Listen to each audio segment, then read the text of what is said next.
Hello friends, போன வீடியோவில் consideration அப்படின்னா என்னன்னு பார்த்தோம். இந்த வீடியோவில் course or furtherance of business அப்படிங்கிற ஒரு கான்செப்டை பற்றி பார்க்க போகிறோம். ஃபஸ்ட்டு பிஸ்னஸ் அப்படின்னா என்னென்னு பார்ப்போம். ட்ரேட்னா தெரியும், purchase and sale of goods and services அப்படின்னு படிச்சிருப்பீங்க. ஒரு பொருளை விற்கிறது வாங்குறது தான் ட்ரேடு. காமர்ஸ்னால் அது ரிலேட்டடான எல்லா ஆக்டிவிட்டீஸும், டிரான்ஸ்போர்ட்டேஷன், வேர் ஹவுஸ் எல்லாமே வந்து காமர்ஸ். அடுத்து மேனுஃபேக்சர், ஒரு பொருளை மேனுஃபேக்சர் பண்ணுறதும் ஒரு பிஸ்னஸ் தான்.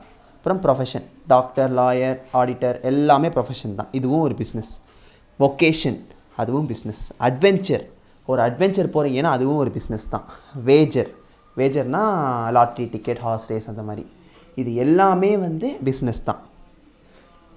இந்த பிஸ்னஸ் நீங்கள் பண்ணிங்கன்னா அதுக்கு கம்பல்சரியாக வந்து ஜிஎஸ்டி உண்டு. ஏன்னா ஸ்கோப்பில் என்ன பார்த்தோம், இந்த course or furtherance of business அப்படின்னு நம்ம வந்து ஒரு வேர்ட் பார்த்தோம். So course or furtherance of பிஸ்னஸாக இருந்துச்சுன்னா கம்பல்சரியாக வந்து ஜிஎஸ்டி வரும் அப்படின்னு பார்த்துட்டோம். ஸோ கோர்ஸ் ஆஃப் பிஸ்னஸ்னால் என்னென்னு பார்த்துட்டோம். இது போக சிலது வந்து கோர்ஸுன்றாங்க. என்னென்னு பார்த்தீங்கன்னா incidental to the above activities அப்படின்ட்டாங்க. இன்சிடென்டல்னால் ஒரு ஆக்டிவிட்டியை வந்து நீங்கள் சாதாரணமாக பண்ண முடியாது. எக்ஸாம்பிள், ஒரு பொருளை மேனுஃபேக்சர் பண்ணுறீங்கன்னா மேனுஃபேக்சர் பிஸ்னஸ் ஆயிடுச்சு. ஆனால் மேனுஃபேக்சர் பண்ணுறதுக்கான ரா மெட்டீரியல் பர்ச்சேஸ் பண்ணுறீங்களா, அந்த ரா மெட்டீரியல் பர்ச்சேஸ் பண்ணாமல் மேனுஃபேக்சர் நடக்காது. ஸோ அந்த மேனுஃபேக்சர் பர்ச்சேஸ் பண்ணுறதும் ஒரு டைப் ஆஃப் பிஸ்னஸ் தான், ஏன்னா ட்ரேடுக்குள்ளே வந்துடும். அந்த கேஸில் அது வந்து மேனுஃபேக்சருக்கு இன்சிடென்டல் தான் வந்து purchase of raw material. So அந்த இன்சிடென்டல் ஆக்டிவிட்டியாக இருந்தால் அதுவும் வந்து இந்த கோர்ஸ் ஆஃப் பிஸ்னஸ்குள்ளே தான் வரும். ஸோ அதுக்கும் ஜிஎஸ்டி உண்டு. அடுத்து supply connection with commencement or closure of business. ஒரு பிஸ்னஸ் ஆரம்பிக்கிறதுக்கு நீங்கள் ஏதாச்சும் ஒரு சப்ளை பண்ணுறீங்க. எக்ஸாம்பிள், ஒரு பிஸ்னஸ் ஆரம்பிக்கிறதுக்கு முன்னாடி இந்த இடம் வந்து நம்ம பிஸ்னஸ் ஆரம்பிக்கிறதுக்கான சரியான இடமான்னு சொல்லி மார்க்கெட் ரிசர்ச் பண்ணுவீங்க. இங்கே கஸ்டமர்ஸ்லாம் எப்படி இருக்காங்க, நமக்கு வந்து பொருள் வாங்க வருவாங்களா, இந்த மாதிரி மார்க்கெட் ரிசர்ச் பண்ணுவோம், டிமாண்ட் ஃபோர்காஸ்ட் பண்ணுவோம். அந்த ஆக்டிவிட்டியும் வந்து ஒரு டைப் ஆஃப் பிஸ்னஸ் தான். அதுக்கு பேர் தான் ஃபர்தரன்ஸ் ஆஃப் பிஸ்னஸ். ஃபர்தரன்ஸ்னால் நம்மளோட பிஸ்னஸை ஃபர்தராக மூவ் பண்ணுறதுக்கான ஆக்டிவிட்டீஸ் தான் ஃபர்தரன்ஸ் ஆஃப் பிஸ்னஸ்.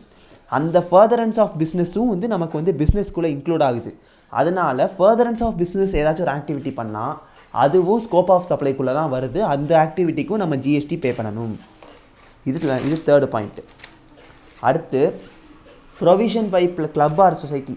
கிளப்போ சொசைட்டியோ ஏதோ ஒரு ஆக்டிவிட்டி பண்ணுறாங்கன்னா அதுவும் வந்து ஒரு டைப் ஆஃப்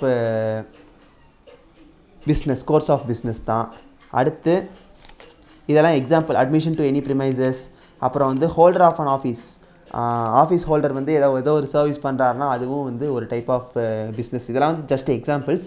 மீனிங் என்ன நமக்கு தெளிவாக புரிஞ்சுக்கிட்டாலே போதும். அடுத்து activities of race club, totaliser, அந்த அமௌண்ட் டோட்டல் வின்னிங்ஸை டோட்டல் பண்ணுறவர், அப்புறம் புக் மேக்கர், இதெல்லாம் இவங்க எல்லாமே வந்து எக்ஸாம்பிள்ஸ் ஃபார் அந்த course or furtherance of business. Just course of பிஸ்னஸ்னால் பிஸ்னஸ் டயத்தில் பண்ணுற ஆக்டிவிட்டீஸ் எல்லாம் course of business. Furtherance of பிஸ்னஸ்னால் ஒரு பிஸ்னஸ் ஆரம்பிக்கிறதுக்காண்டி நம்ம செய்யப்படுற முன் வேலைகள் தான் வந்து ஃபர்தரன்ஸ். ஃபர்தராக பிஸ்னஸை டெவலப் பண்ணுறதுக்கான ஆக்டிவிட்டீஸ், ரிசர்ச் பண்ணுறது, இல்லை இந்த இடம் சரியாக இருக்கான்னு போடுறது, பேஸ் கட்டுறது எல்லாமே வந்து ஃபர்தரன்ஸ் ஆஃப் பிஸ்னஸ். இதெல்லாம் தான். ஸோ அந்த ஃபர்தரன்ஸ் ஆஃப் பிஸ்னஸ் ஆக்டிவிட்டியும் ஜிஎஸ்டிக்குள்ளே இன்க்ளூடட். அதுக்காண்டி தான் இந்த வீடியோ நான் முக்கியமாக போட்டது. ஏதாச்சும் டவுட்ஸ் இருக்குன்னா கமெண்ட் செக்ஷனில் கேளுங்க. மறக்காமல் சேனல் சப்ஸ்கிரைப் பண்ணிடுங்க. Thank you friends.